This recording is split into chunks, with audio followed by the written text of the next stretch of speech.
Halo pemirsa, apa kabar Anda hari ini? Senang sekali saya Raden Merlias dapat kembali menemani Anda dalam sebuah program talkshow yang inspiratif. Ini dia Bincang Sehati.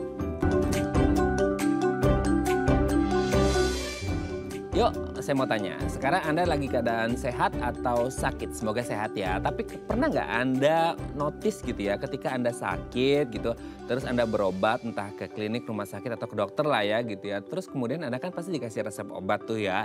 Nah biasanya ini kalau Anda notice lagi ya gitu ya, ada salah satu obat yang dikasih namanya adalah antibiotik. Nah pasti ditulis tuh ya, harus dihabiskan gitu ya. Nah Anda kadang-kadang suka bertanya-tanya nggak sih? Kalau saya kadang-kadang suka bertanya ya, kenapa sih setiap ke dokter mostly itu dikasih yang namanya antibiotik. Jadi banyak orang yang akhirnya beranggapan bahwa antibiotik adalah obat dari segala obat gitu ya. Sampai orang sekarang ya apalagi di masa pandemi kemarin ya, entah itu penyakitnya karena bakteri, virus, kuman, segala macam dikasihnya antibiotik. Tapi apakah tepat mengonsumsi antibiotik untuk semua permasalahan persakit-sakitan atau penyakit gitu ya? Nah inilah topik yang akan kita bahas hari ini. Bagaimana sih cara tepat mengonsumsi antibiotik? Nah ngomongin tentang minum obat, kita akan membahas terlebih dahulu mitos fakta seputar minum obat. Nah ini bisa cross check ya pemirsa ya. Selama ini Anda minum obatnya sudah benar atau salah ya. Kita lihat yang pertama pemirsa. Semua obat diminum setelah makan. Nah biasa ya kalau kita ke dokter dikasih tuh ya obat, dikasih plastik lah ya gitu ya, plastik untuk obat gitu ya.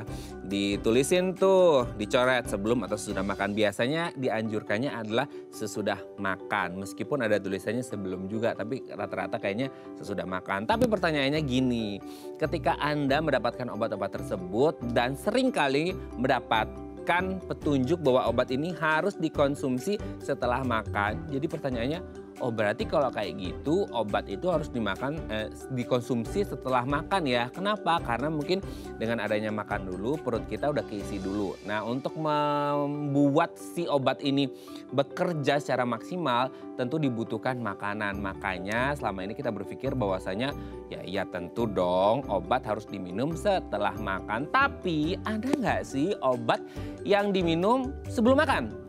Atau nggak semua obat diminum sesudah makan. Nanti akan kita bahas ya. Karena mungkin selama ini kita nemunya yang setelah makan gitu ya atau sesudah makan. Oke, kita lanjut yang kedua pemirsa. Lebih banyak jenis obat lebih manjur. Ibarat kata punya 10 tentara gitu ya. Ini lebih manjur daripada 1 tentara. Itu kalau analoginya untuk perang, untuk tentara, pertahanan. Tapi apakah analogi ini bisa disamaratakan dengan obat yang berarti bahwasanya oke, kalau sakit A berarti kalau kita mengonsumsi satu obat aja jenis A gitu ya. Aduh lama sembuhnya atau susah sembuhnya gitu ya. Tapi kalau kita sakit A terus kita konsumsi obat A, B, C, D, E, F, G, H, I, Z gitu ya. Wah itu manjur karena jenis obatnya udah banyak, udah pasti itu penyakitnya, bibit-bibit penyakitnya bakal mati gitu ya. Tapi apakah benar demikian? Semakin banyak jenis obat yang kita konsumsi akan semakin mudah dan cepat kita lebih sehat dan sembuh dari penyakitnya atau wah justru itu bisa berbahaya. Nanti akan kita bahas ya. Oke kita lanjut yang ketiga pemirsa. Obat mahal lebih manjur dibanding obat murah. Kalau tadi yang barusan kita bahas lebih banyak lebih manjur. Sekarang kita membahas dari sisi range harganya gitu ya. Yang mahal pasti lebih bagus deh daripada yang murah. Kenapa? Karena kan yang mahal berarti komposisinya, ingredientsnya, bahan-bahannya itu berarti lebih tokcer dibandingkan dengan yang harganya murahan. Ya iyalah murah, ya iyalah nggak berdampak. Karena murah pasti bahan-bahannya juga murah nggak berkualitas. Tunggu dulu. Apakah semua obat yang murah itu tidak berkualitas dan apapun juga sebaliknya gitu ya obat mahal akan selalu berkualitas, nanti akan kita bahas ya. Apakah memang enggak, ini enggak terkait range harga ya, tapi ketepatan satu obat untuk satu penyakit tertentu. Oke, kita lanjut yang keempat pemirsa. Suntik mempercepat sembuh dari sakit. Pernah nggak Anda, gini ya, nggak tahu sih ini sugesti atau enggak gitu ya. Dulu pernah juga nih waktu kecil saya pemirsa, jadi ada personal experience lah ya, pengalaman pribadi. Jadi tuh nggak tahu karena ya sugesti sendiri atau enggak gitu ya. Jadi ketika minum obat tuh kayaknya butuh berapa hari untuk mulai enakan. Tapi kalau disuntik itu jadi lebih cepat karena orang berpikirnya, oh kalau suntik kan langsung tuh masuk peredaran darah ke dalam tubuh langsung bekerja langsung gitu ya nembak si bibit penyakitnya. Apakah selalu yang namanya suntik itu jauh lebih efektif daripada minum obat yang oral gitu ya? Nanti akan kita bahas ya kenapa suntik bisa dipikir orang lebih cepat manfaatnya. Oke, kita lihat yang terakhir pemirsa. Makan obat dalam waktu lama merusak ginjal. Aduh, ini sering banget ya kita dengerin.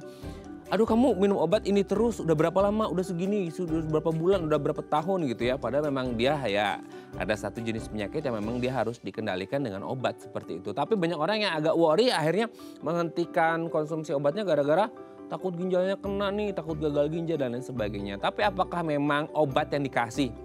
Apalagi kalau untuk obat-obat atau jenis penyakit yang memang harus terkontrol dikendalikan dengan minum obat. Ya gimana dong antara mikirin sama ginjalnya sama penyakitnya. Tapi apakah obat itu bisa mengganggu ginjal? Nanti akan kita bahas ya. Oke, itu tadi beberapa mitos fakta seputar minum obat dan kami akan membahasnya saat lagi. Tetap bersama kami di Bincang Sehati.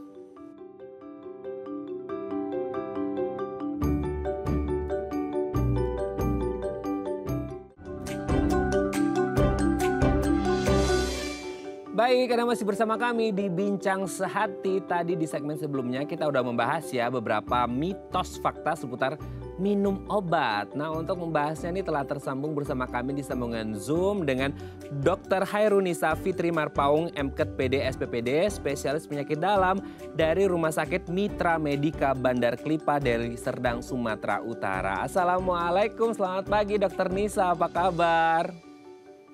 Waalaikumsalam Mas Raden. Suara saya sudah terdengar? Terdengar dok, sangat jelas sekali. Walaupun kita berbeda pulau tapi sangat jelas ya dok ya. Oke, di hari yang Senin yang cerah ini semoga semuanya mendapatkan ilmu yang bermanfaat nih dari Dr. Nisa ya. Dok, sebelum kita membahas tentang tema kita hari ini seputar tepat konsumsi antibiotik, kita mau membahas dulu mitos fakta seputar minum obat ya dok ya. Karena sebenarnya banyak banget di masyarakat kita yang udah terlanjur ditelan mentah-mentah gitu ya. Ini mau diluruskan nih sama Dr. Nisa hari ini ya dok ya. Yang pertama adalah semua obat itu diminum setelah makan. Ini gara-garanya kan kalau kita dapat plastik ya dok ya, wadah obat gitu ya. Itu pasti yang seringnya adalah diminum sesudah makan. Jadi orang berpikirnya ya iyalah karena kan harus makan dulu, ada energi dulu supaya bisa minum obat, obatnya bisa bekerja. Tapi apakah memang semua obat diminum sesudah makan atau ada juga jenis-jenis obat yang bisa diminum sebelum makan sih dok? Oke Mas Raden, jadi bisa dibilang itu mitos ya. Jadi karena kan pada faktanya obat itu nggak semuanya diminum setelah makan. Beberapa obat, contohnya obat-obat lambung, itu malah diminumnya sebelum makan gitu. Karena obat-obat tersebut mungkin lebih efektif diserap ketika lambung kosong. Jadi bisa saya simpulkan itu adalah mitos. Mitos ya, tapi gini dok, ini pertanyaan orang awam ya. Ini ya, apa sih dampaknya ketika ada obat gitu ya yang ditulisnya harus diminum sesudah makan tapi orangnya minumnya sebelum makan? Kira-kira bahaya atau nggak bahaya sih? Cuman fungsinya nggak maksimal atau gimana tuh dok? Disebut berbahaya sekali enggak ya, karena kan sebenarnya kalau berbahaya sampai mengakibatkan kematian mungkin enggak. Cuman memang ya itu tadi penyerapannya jadi nggak maksimal karena kan kalau disebutkan misalnya obat itu dikonsumsinya setelah makan, berarti dia obatnya diserap pada keadaan yang lebih baik, pada keadaan yang tidak terlalu asam. Karena kan kalau lambung kosong itu kan Mas Raden, dia sangat asam ya. Mungkin obatnya jadi tidak efektif atau penyerapannya jadi nggak sempurna, seperti itu. Kalau disebut berbahaya sekali, sepertinya tidak. Tapi memang ya itu risikonya efektivitas obatnya jadi berkurang, begitu. Oke ya, tidak berbahaya tapi efektivitasnya berkurang. Nah satu lagi dok, sebelum kita lanjut yang kedua. Versi makan, sesudah makan, makanya orang Indonesia kan agak beda. Mungkin ya definisi orang Indonesia. Makan itu mungkin yang berat pakai nasi gitu ya. Tapi kalau untuk konsumsi obat dok, sesudah makan itu maksudnya apakah harus nasi atau orang baru makan pisang aja gitu boleh makan obat atau enggak sih dok? Definisi makan itu sebenarnya seperti apa? Ini mungkin banyak yang bertanya-tanya juga nih dok. Iya, betul-betul. Nanti dikiranya makan lontong bukan makan gitu ya. Itu definisinya dok gitu. Enggak ya. Jadi kalau misalnya makan yang disebutkan itu makan 3 kali sehari, porsinya tuh porsi makan 3 kali sehari yang kira-kira dia itu kalorinya sudah sampai 300-400 kalori gitu. Jadi intinya lambung kita kira-kira sudah terisi volumenya, sudah bisa digiling, artinya itu berarti sudah makan. Misalnya crackers gitu ya, tapi crackersnya dimakan 10 biji, ya itu udah sama dengan makan, lambungnya sudah berisi. Jadi bukan harus nasi ya. Nah, apapun dia yang memang, tapi nggak pisang juga gitu kan, nggak nanti mentang-mentang dibilang pisang boleh, terus makannya 3 kali sehari pisang, nggak gitu juga. Nggak Ya gitu. senormalnya makan kita aja. Tapi ya. andaikan itu sudah kalorinya sampai 300-an, ya itu udah disebut makan. Nah, itu ya definisinya makan ya pemirsa ya. Sudah terjawab ya. Oke dok, terima kasih. Kita lanjut yang kedua. Lebih banyak jenis obat lebih manjur. Nah, pokoknya kalau sakit A, obatnya minimal 10 biar cepet sembuhnya. Gimana tuh dok? Iya Mas Raden, mungkin ini ya pengalaman pas kena COVID ya, obatnya berbutir-butir ya kan, Betul. jadi sembuh cepat COVID-nya. Ya itu mitos lah ya. Kalau misalnya sakitnya satu misalnya, obatnya satu udah tegak didiagnosa, obatnya satu, misalnya hipertensi nih, bisa diatur pakai satu obat, ya manjur juga kan, jadi itu mitos lah. Yang perlu obat banyak kalau memang sakitnya banyak kayak gitu. Jadi tergantung ya sakitnya ada satu tergantung diagnosa lah. Ya, oke ya terjawab ya. Jadi nggak harus yang lebih banyak itu lebih baik ya. Sesuaikan dengan penyakitnya masing-masing. Kalau penyakitnya satu ya obatnya satu. Ngapain penyakitnya satu obatnya 10? Sia-sia ya, mubazir. Nggak boleh loh mubazir pemirsa ya. Oke, kita lanjut yang ketiga nih dok. Nah ini kalau tadi jenisnya lebih banyak lebih bagus. Kalau sekarang dari range harganya katanya obat yang lebih mahal udah pasti lebih top chair tuh daripada obat-obat yang murah. Gimana tuh dok? Mitos atau fakta itu dok? Iya, apa namanya, ini juga sering ya saya ketemu pasien seperti ini. Kalau misalnya diresepin obat yang mohon maaf generik gitu kan ya. Sebelah mata gitu, enggak, ini mitos. Jadi bukan karena lebih mahal jadi lebih bagus, tergantung lagi penyakitnya apa.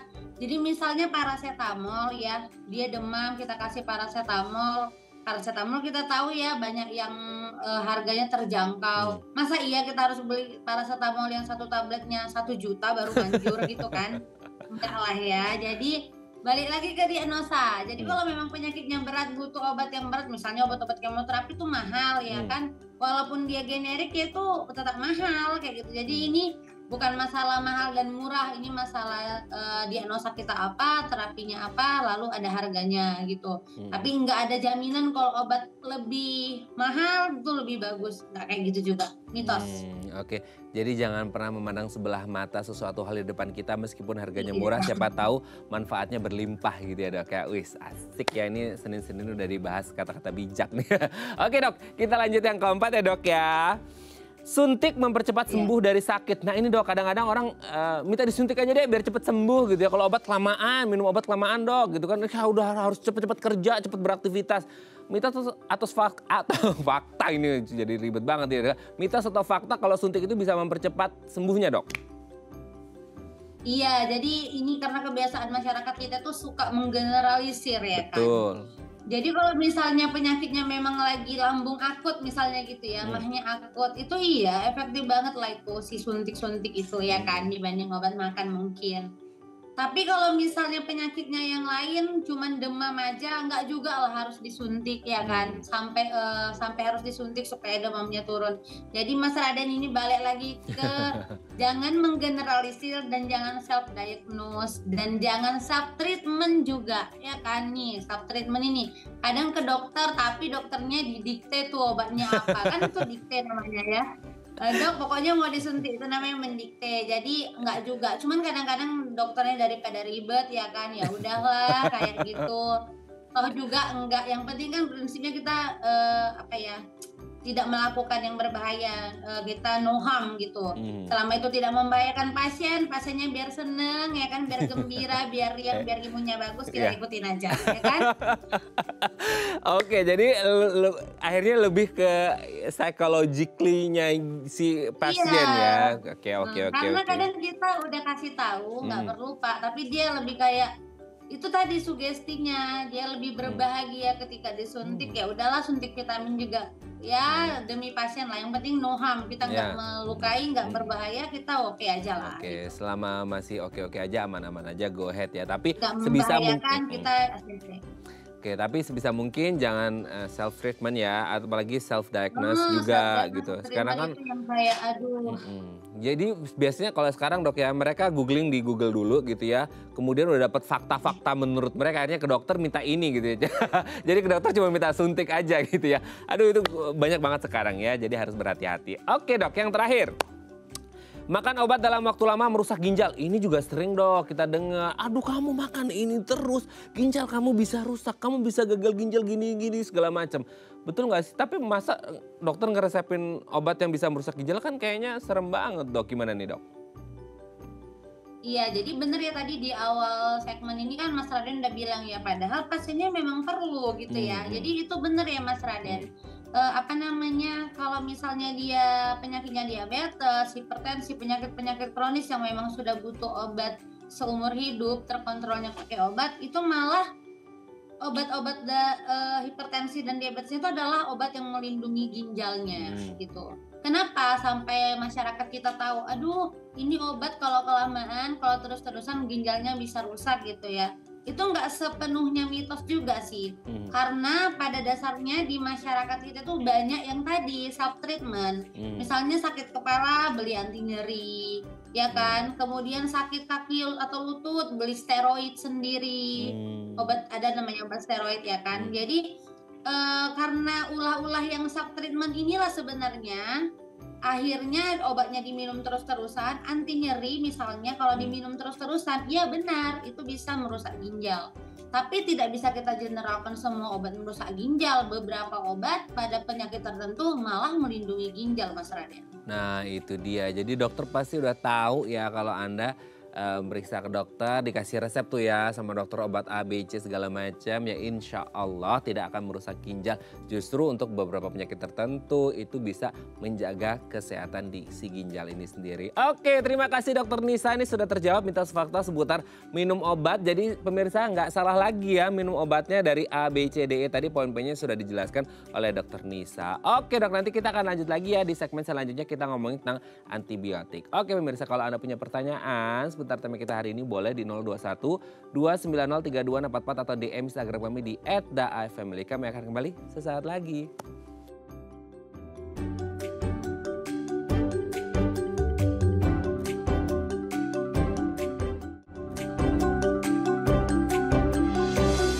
Baik, Anda masih bersama kami di Bincang Sehati. Kita masih membahas tema kita hari ini, bagaimana sih cara tepat mengonsumsi antibiotik.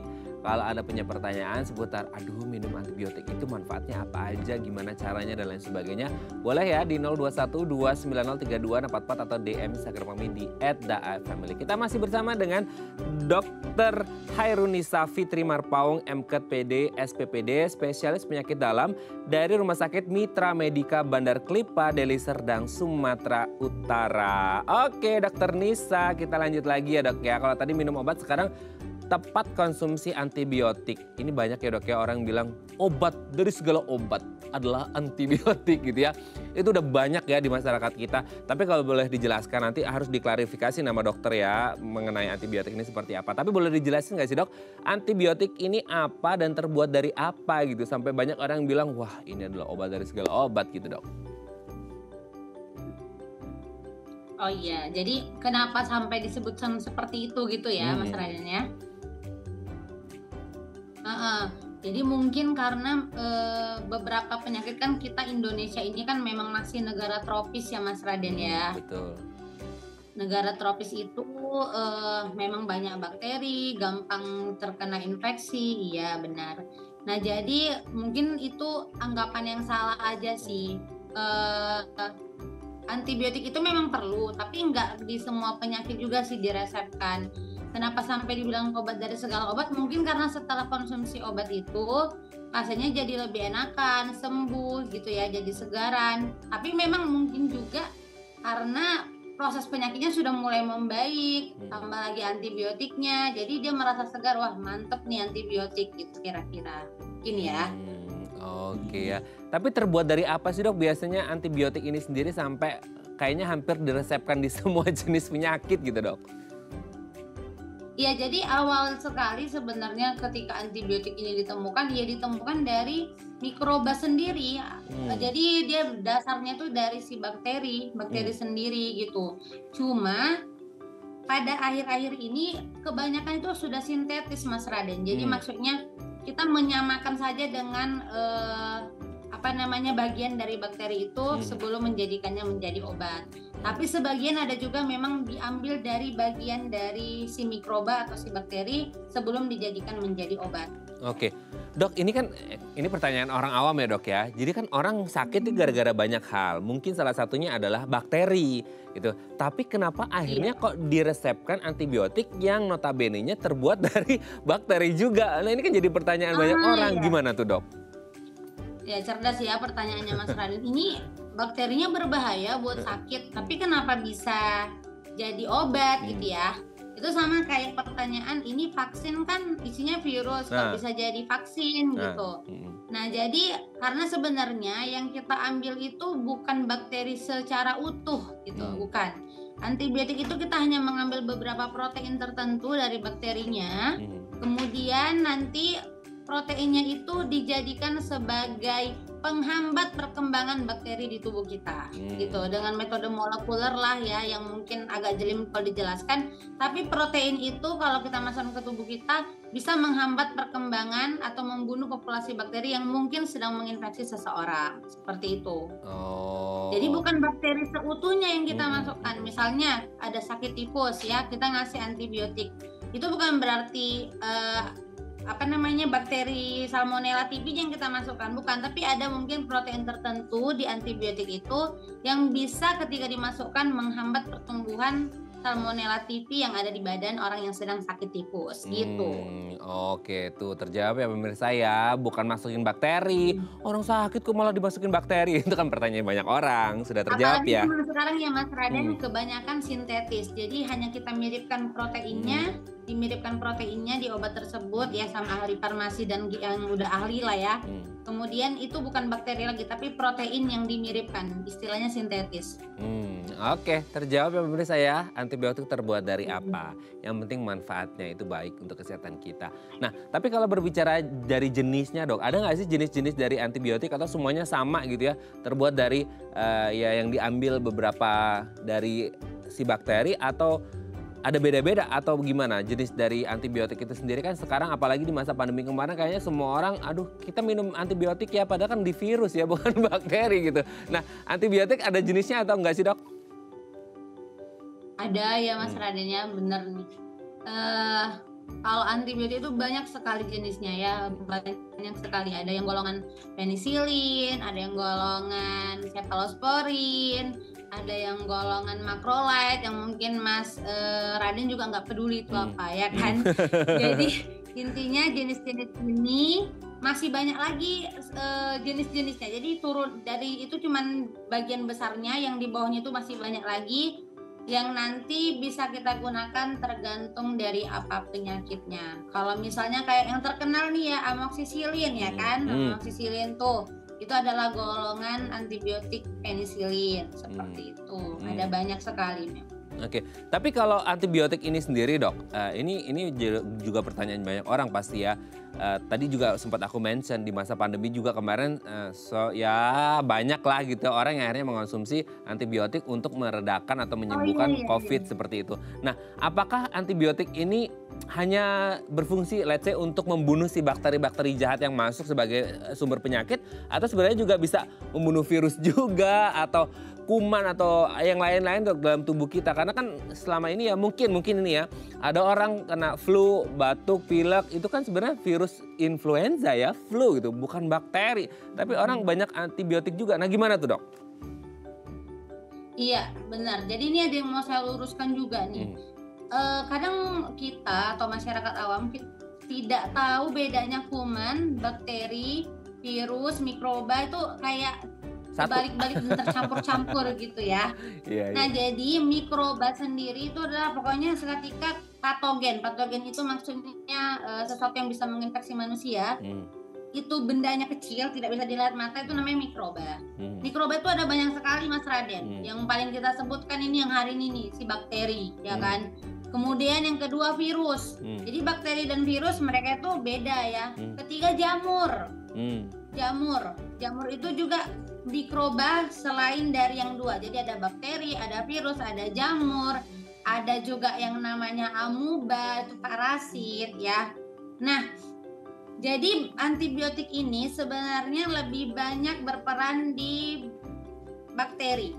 Tidak ada punya efek untuk virus gitu ya. Tapi antibiotik ada juga yang berefek untuk amuba dan juga jamur. Ada beberapa antibiotik yang punya efek untuk itu gitu ya.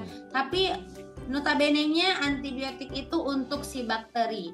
Nah, kenapa dok kemarin ya, padahal kan influenza itu virus gitu ya.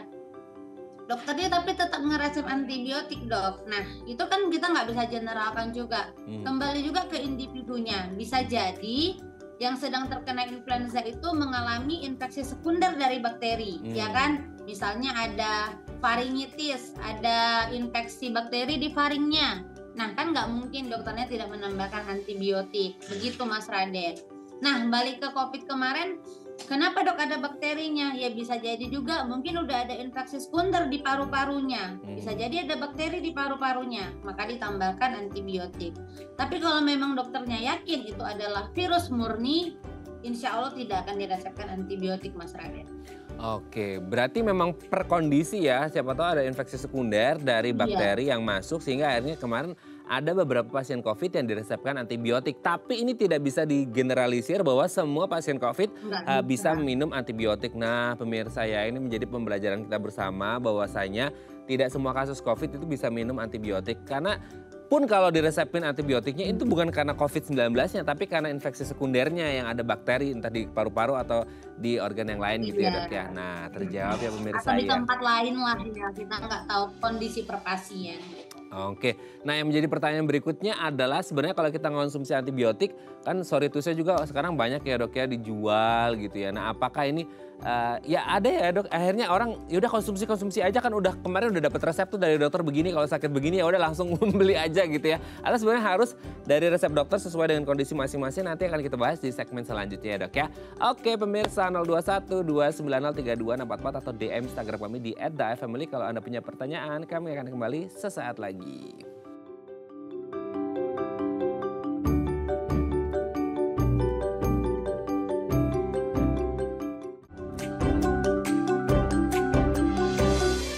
Baik, Anda masih bersama kami di Bincang Sehati. Kita masih membahas tema kita hari ini tepat mengonsumsi antibiotik. Kalau Anda punya pertanyaan boleh ya di 021 290 3244 atau DM Instagram kami di @daifamily. Kita masih bersama dengan Dr. Hairunisa Fitri Marpaung, MKet PD SPPD, spesialis penyakit dalam dari Rumah Sakit Mitra Medika Bandar Klipa, Deli Serdang, Sumatera Utara ya.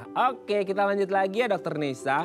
Dok, tadi kan sempat ya sebelum break aku mau tanya, sebenarnya ini kan kalau antibiotik, karena mungkin ya ini case-nya adalah gini, ada orang yang sudah pernah berobat gitu ya, terus dapat resep penyakit Allah gitu, dapat resep ini salah satunya antibiotik.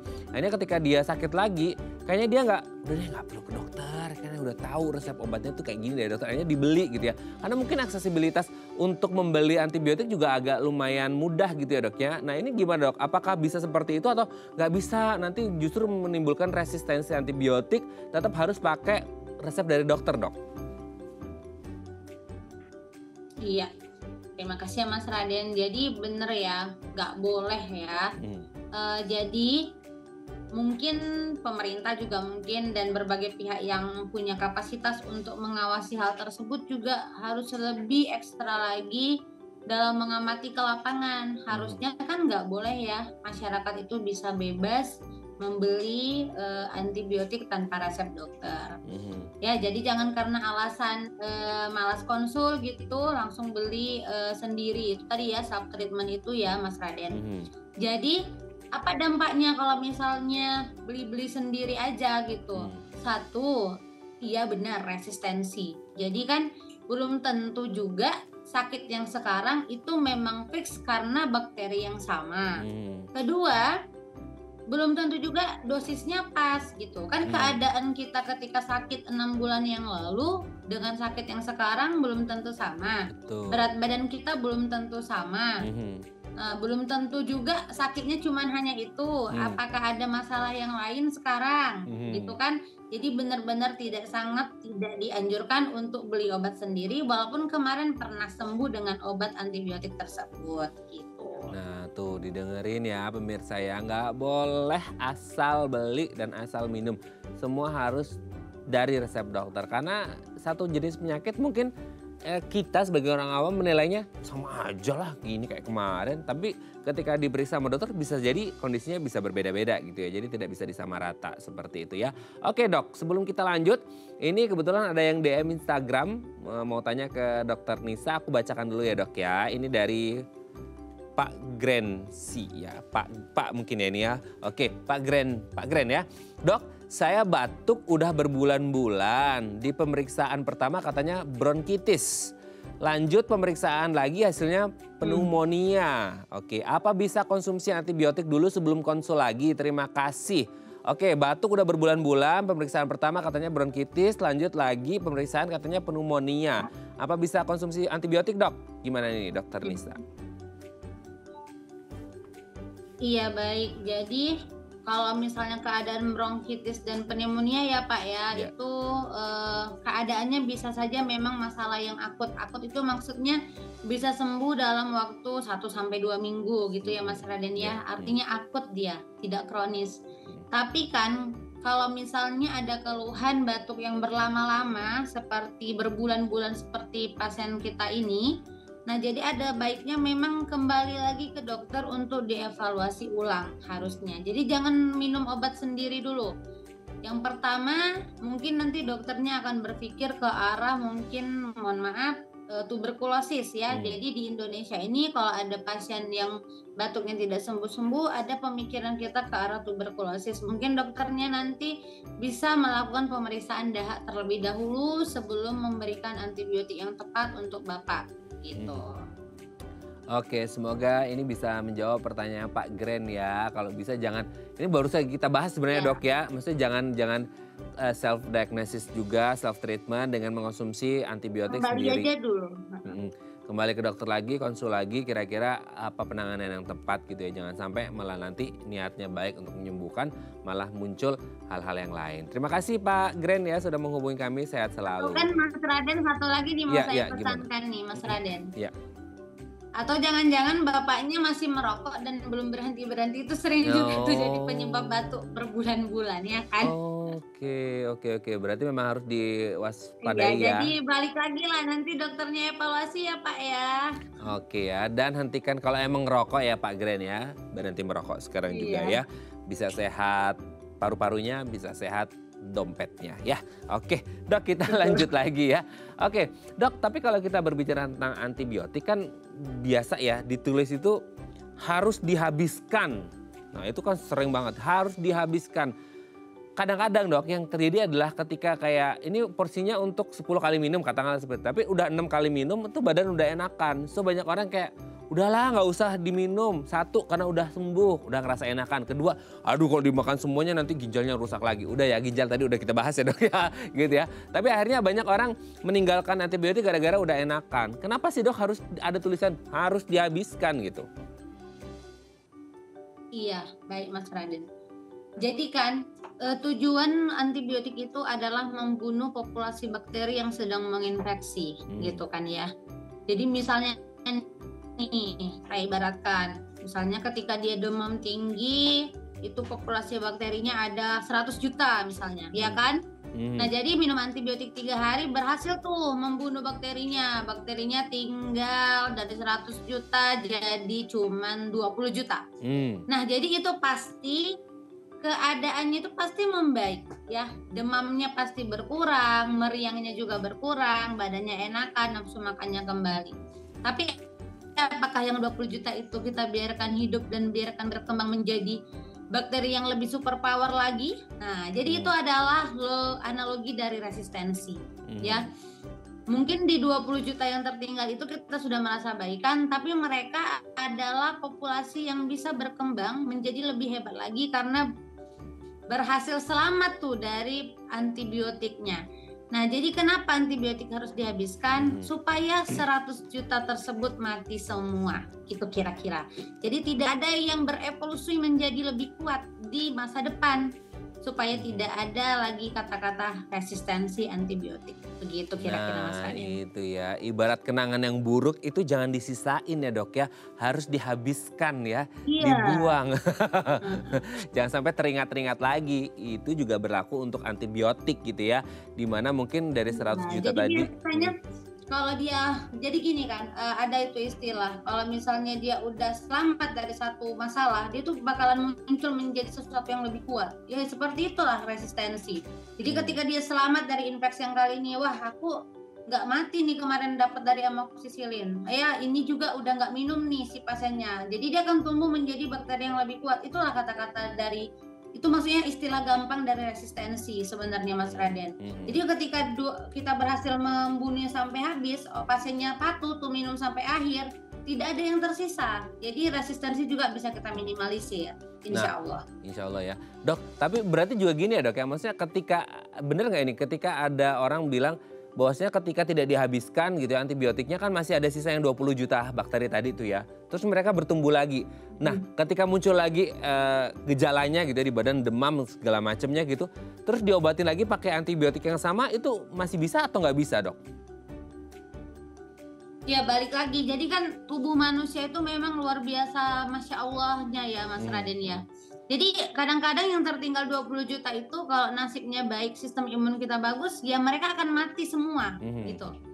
Jadi nggak bisa kita generalkan. Jadi kalau misalnya nggak habis pun dia lagi bernasib baik, ya bisa gitu bakterinya cetak mati semua. Tapi kan kita nggak pernah tahu badan siapa yang berhasil seperti itu. Jadi cara paling gampangnya dihabiskan aja dulu semua. Nah kalau misalnya masalah dok, apakah bisa nih kembali lagi kalau misalnya dia sakit yang sama antibiotik itu masih tak manjur? Sangat mungkin bisa. Gitu. Yang penting belum ada terjadinya resistensi gitu. Nah itu ya. Pokoknya yang paling amannya udah deh abisin gitu ya. Pokoknya petunjuk dokter apa paling amannya gitu aja ya. Oke. Ada beda nggak sih Dok antara antibiotik untuk orang dewasa sama anak-anak? Mungkin kan selama ini aduh ini kayaknya dosisnya terlalu gede nih untuk anak-anak. Ada beda atau gimana nih Dok? Iya beda banget ya. Jadi makanya dokter penyakit dalam ada untuk dewasa, dokter anak ada untuk anak karena memang sangat berbeda ya. Iya, jadi yang pertama pilihannya saja beda. Jadi tifus pada orang dewasa dengan tifus pada anak antibiotiknya beda Mas Raden. Oke. Iya, jadi walaupun sama-sama tifus, pilihan antibiotik kita sesuai konsensus kita itu berbeda. Yang kedua, berat badan pastilah ya, dosis juga pasti berbeda. Jadi itu makanya kalau nanti masih di bawah 18 tahun, itu silakan ke dokter anak, 18 tahun ke atas silakan ke penyakit dalam karena memang pilihan antibiotik untuk diagnosa dan juga untuk dosis itu sangat-sangat berbeda. Dengan manfaat yang sangat luar biasa dari antibiotik, ada nggak sih Dok orang-orang dengan kondisi atau riwayat kesehatan tertentu yang mereka nggak bisa diminumin antibiotik Dok? Atau sebenarnya bisa semua tergantung jenis dan dosisnya atau gimana tuh Dok? Iya, jadi pada pasien-pasien yang dengan riwayat alergi obat ya, itu juga kita dilema nih memberikan antibiotik karena memang antibiotik ini riskan sekali untuk membuat pasien-pasien alergi gitu ya. Jadi makanya kita sering menanyakan ada riwayat alergi nggak Pak gitu ya. Pada pasien-pasien alergi kita sangat berhati-hati. Kalau memang dia alergi, jadi kita lebih memilih untuk tidak memberikan antibiotik dan berharap sistem imun dia bisa melawan infeksi tersebut seperti itu. Kemudian mungkin pada ibu hamil ya, kita sangat hati-hati juga pada ibu hamil. Kalau memang tidak perlu sekali, tidak kita berikan antibiotik gitu.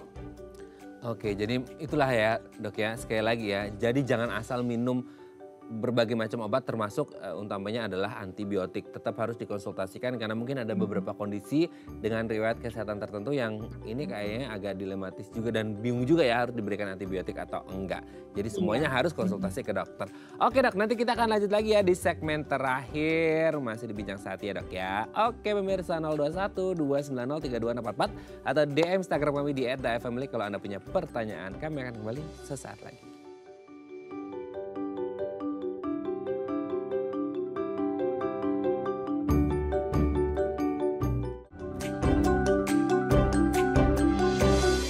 Baik, Anda masih bersama kami di Bincang Sehati. Kita masih bersama dengan Dr. Hairunisa Fitri Marpaung, MKet PD SPPD, spesialis penyakit dalam dari Rumah Sakit Mitra Medika Bandar Kelapa, Deli Serdang, Sumatera Utara. Dokter Nisa, kita lanjut lagi ya. Tadi udah dibahas nih dari A sampai Z-nya seputar mengonsumsi antibiotik. Sekarang kita mau kasih tips ya untuk pemirsa cara yang tepat dan benar gitu ya untuk mengonsumsinya seperti apa. Yang pertama adalah konsumsi antibiotik sesuai petunjuk dokter. Nah, biasanya untuk berapa kalinya dan berapa banyaknya itu bisa beda-beda nggak sih dok? Maksudnya kan ada kalau minum obat biasanya orang 3 kali sehari, ada obat yang 2 kali sehari, ada obat sekali sehari gitu ya. Kalau itu kalau obat secara umum. Nah kalau antibiotik ada juga nggak sih dok? Maksudnya sekali sehari, 2 kali sehari, 3 kali sehari atau sesuai jenis penyakit atau kondisi orangnya masing-masing dok? Iya, baik Mas Raden, tepat sekali ya, sama seperti obat pada umumnya itu juga signa kita sebutnya itu ya, berapa kali seharinya itu tergantung penyakit dan juga tergantung jenis antibiotik beda-beda. Jadi misalnya saya ambil nih contoh, misalnya satu antibiotik itu amoksisilin. Nah, ada itu yang dikonsumsinya 3 kali 500 mg, tapi ada juga yang 2 kali 1000 mg. Jadi bahkan satu antibiotik saja, satu jenis antibiotik bisa digunakan dengan berbagai cara. Jadi bisa 1 kali 1000, bisa 2 kali 1000, bisa 3 kali 500 juga bisa. Jadi kembali lagi ke diagnosa si pasien. Itu baru satu antibiotik ya. Satu antibiotik bisa beda, apalagi beda antibiotiknya pasti bisa lebih beda lagi tuh cara pemberiannya. Jadi kembali lagi, yang nuliskan signanya jangan diri sendiri, harus sesuai anjuran pasien, anjuran dokter. Jangan nulis sendiri ya. Kalau nulis sendiri ngapain ke dokter gitu ya. Gitu ya. Oke, jadi harus sesuai petunjuk dokter ya pemirsa ya gitu ya. Oke, yang selanjutnya adalah jangan berbagi antibiotik dengan orang lain. Nah ini ada dok, biasanya nih satu rumah ya, keluarga entah pasangan atau anak atau keluarga deh gitu ya. Satu rumah kayak apalagi mungkin sekarang mungkin lagi zaman-zamannya batuk pilek ya, ini jelang akhir tahun kan kondisi agak cuacanya gimana gitu ya. Jadi mungkin yang saat berobat si bapaknya, ternyata si istri sama anak-anaknya juga sama batuk pilek, ya udahlah Pak gitu ya. Mama minumnya obatnya sama ya papa aja, kan kita sakitnya sama Pak gitu. Nah itu dok, itu gimana tuh dok? Berbagi antibiotik gitu. Aduh, itu ungkapan yang buat pusing juga itu ya. Yang pertama, itu nggak boleh lah. Kalau mau berbagi rezeki boleh, tapi berbagi antibiotik nggak boleh ya. Yang pertama satu, itu mengurangi jumlah antibiotik dari pasien yang seharusnya dapat. Betul. Ya kan, harusnya dia dapat 10, karena berbagi jadinya 5.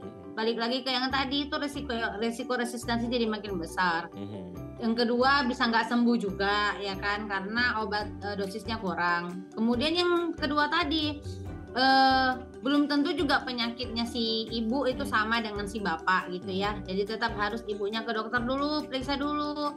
Jika diperlukan cek darah dulu gitu, baru nanti diresepkan obat. Kalau memang perlu antibiotik, ibunya juga bakal dikasih antibiotik sesuai dengan berat badan dan juga diagnosa dari pasien tersebut. Gitu ya Mas Raden. Oke ya pemirsa ya, berbagi itu indah tapi tidak untuk antibiotik.